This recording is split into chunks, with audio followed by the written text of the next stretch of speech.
TV news Kannada ವಾಹಿನಿಗೆ ಸ್ವಾಗತ.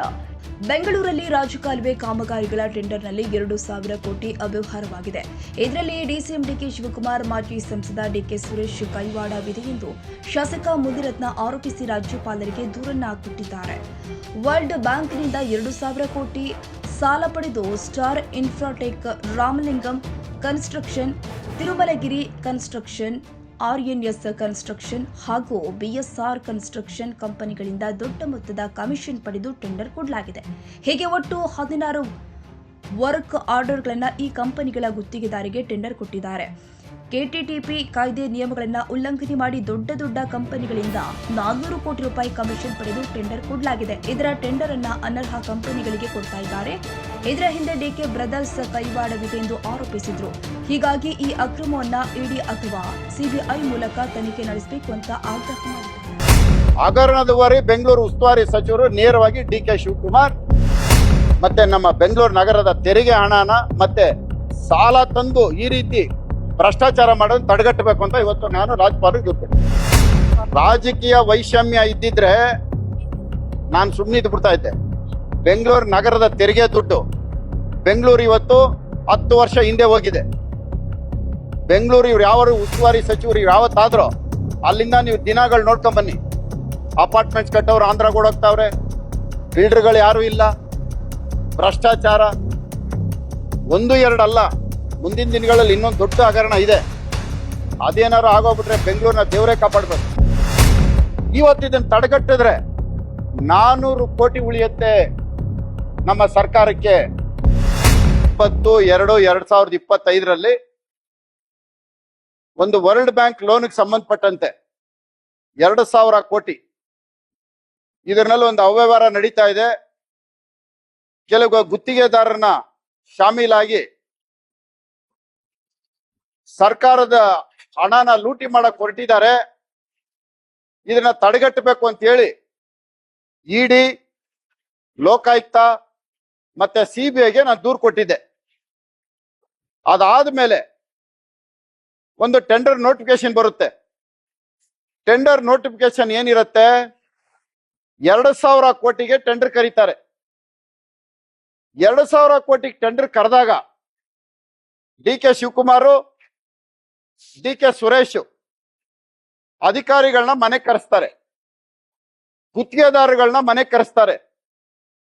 ಅಲ್ಲಿ ಒಂದು ತೀರ್ಮಾನ ಮಾಡ್ತಾರೆ. ಸ್ಟಾರ್ ಚಂದ್ರು ಮಂಡ್ಯ ಲೋಕಸಭಾ ಚುನಾವಣೆಯಲ್ಲಿ ಅಭ್ಯರ್ಥಿಯಾಗಿ ಸ್ಪರ್ಧಿಸಿದ್ದಂತ ವ್ಯಕ್ತಿ ಸ್ಟಾರ್ ಚಂದ್ರು, ಅವರಿಗೆ ಮಹದೇವಪುರ ಟೆಂಡರು. ಅದೇ ರೀತಿ ಬ್ಯಾಟ್ರಾಯನ್ಪುರ ರಾಮಲಿಂಗಂ ಕನ್ಸ್ಟ್ರಕ್ಷನ್ ಕಂಪನಿ, ಯಲಂಕಾಗೆ LIA construction company, Tirumalagiri construction company.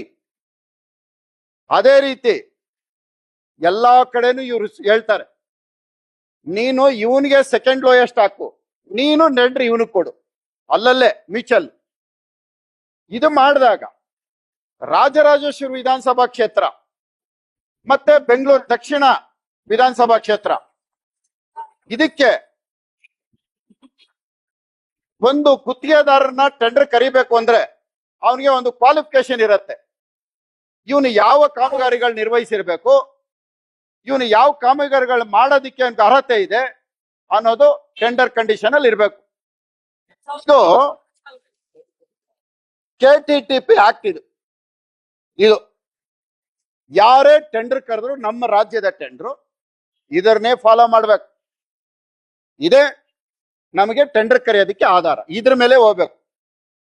ಕೆಟಿಟಿಪಿ act ಅನ್ನೋದೇನಕ್ಕೆ ಇದನ್ನ ಫಾಲೋ ಮಾಡಿರುತ್ತೆ. ಇದರಲ್ಲಿ ಬಹಳ ಸ್ಪಷ್ಟವಾಗಿ ಹೇಳುತ್ತೆ, for global tender of 25 crores and above under the Karnataka public document. ಇದು ಕೆಟಿಟಿಪಿ ಆಕ್ಟ್.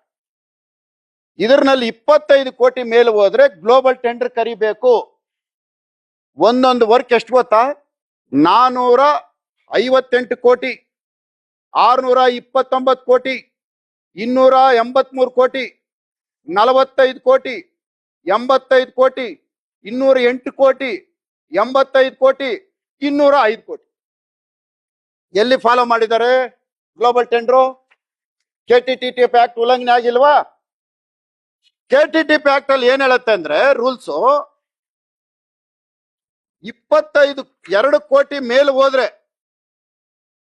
60 ದಿನ ನೋಟಿಫಿಕೇಶನ್ ಟೈಮ್ ಕೊಡ್ಬೇಕು. ಎಷ್ಟು? 2 ಕೋಟಿಗಿಂತ ಹೆಚ್ಚುವರಿಯಾಗಿ ಟೆಂಡರ್ ಕರೆದ್ರೆ 60 ದಿನ ಟೈಮ್ ಕೊಡ್ಬೇಕು. 30 ದಿನ ಕೊಟ್ಬಿಟ್ಟು ಟೆಂಡರ್ ಕ್ಲೋಸ್ ಮಾಡ್ಬಿಟ್ಟಿದ್ದಾರೆ.